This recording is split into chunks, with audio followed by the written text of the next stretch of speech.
Alright, what is up there guys, this is Cob and welcome to a quick video just talking about No Man's Sky. Now this is a game that has been the source of a lot of controversy. Some people say it's overpriced, some people say it's like the fucking one of the greatest, you know, exploration games they've ever played and they can't believe this shit. Some people can't even play the game because they bought it and it's just really buggy at launch.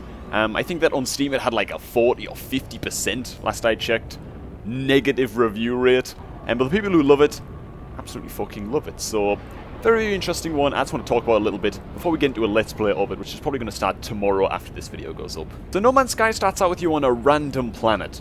A random planet, you just got to repair your ship, all that kind of stuff. I don't actually have any footage of that because I was just trying out the game and, you know, it all just passed over pretty quickly. You didn't really miss much, you know, if you didn't see the opening of the game, because not much happens in the way of story.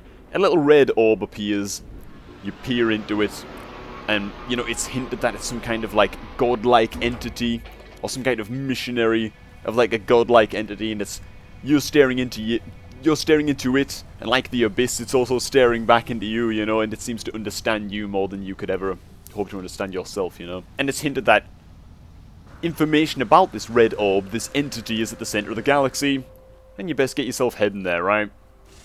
That's basically the only story that the game puts forward. Now, a lot of people don't like this. A lot of people felt really lost. In the same way that I've heard, a lot of people feel really lost when they play Skyrim, for example. They're told that you can go out and you can do whatever the fuck you want in Skyrim, you know? Well, I mean, there is like a main quest line that has more direction than No Man's Sky, but a lot of people just feel lost. They just feel marooned when they're told that they can just do whatever the fuck they want, go wherever they want, you know, upgrade whatever parts of their character or their spaceship in No Man's Sky. Just do whatever the fuck they want, you know? I'm not one of those people. I love that shit. I love it when a game throws you into a universe and just says, there you go, have a laugh, you know? And it's really up to you to wage your way through it and just explore and have a good old time. And going into that a little bit more, the scale of this universe, you're going to see it in the very first episode, which, yeah, will be up tomorrow. 18 quintillion planets. 18 quintillion. I mean, you could play this game for years, like 12 hours a day, every single day for like 2 or 3 years, and you would see but a blip, like a grain of sand. Not quite in a beach, a grain of sand in a sand pit of what this game has to offer, you know, in terms of planets and all of the plants and the creatures and shit that you're going to encounter on these planets. I think that's fucking sick. Of course, the ships are also procedurally generated, as they say, so even the ships are going to have some really wacky appearances to them sometimes, and you never know what quite to expect, you know, when you go to one of the galactic, you know, trade stations or whatever they're called, and you can buy some of the ships there. You never really know what you're going to back yourself into, and I fucking love that shit. But it has to be said that the actual gameplay mechanics of the game, I read in an article somewhere, the author of the article put it really well. This game is a jack of all trades, master of none.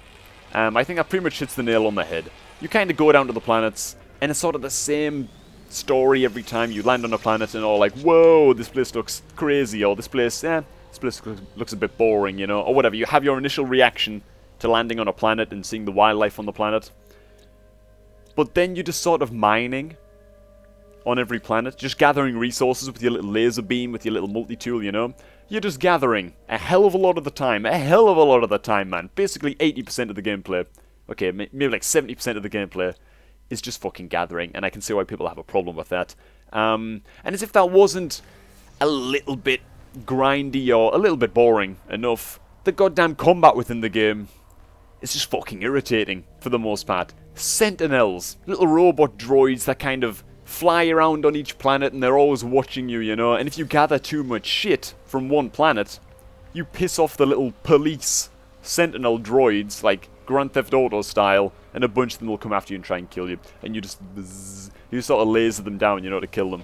And that shit sucks, because it's just annoying as hell. I mean, the aim of the game is to mine shit and upgrade your goddamn space shuttle, but the more the shit that you mine, the more sentinels come and try and fucking kill you. And I don't like that shit at all. I think that's just ridiculous. Again, you're gonna see exactly what I'm talking about when it gets to uploading the playthrough. Now, it's also got to be said that the game did launch with a bunch of bugs. A lot of people couldn't even launch the game, like I said.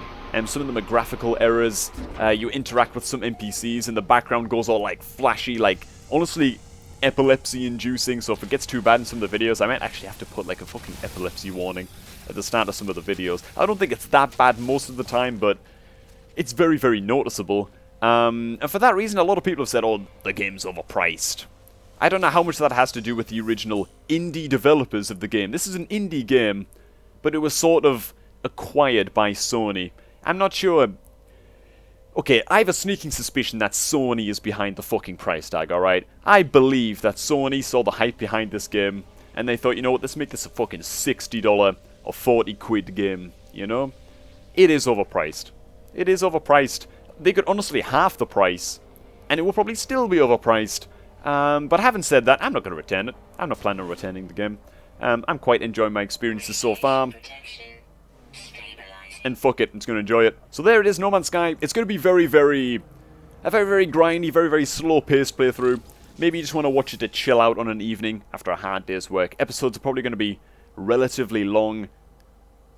I'd imagine quite uncut as well, because it just seems to work better for me if I can just sort of let things flow a little bit in the videos in a game like this.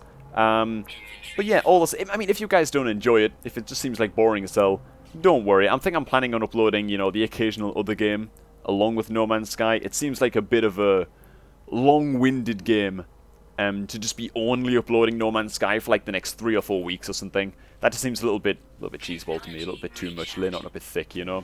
So we'll see what comes around. Hope that you guys enjoy it when it does come up.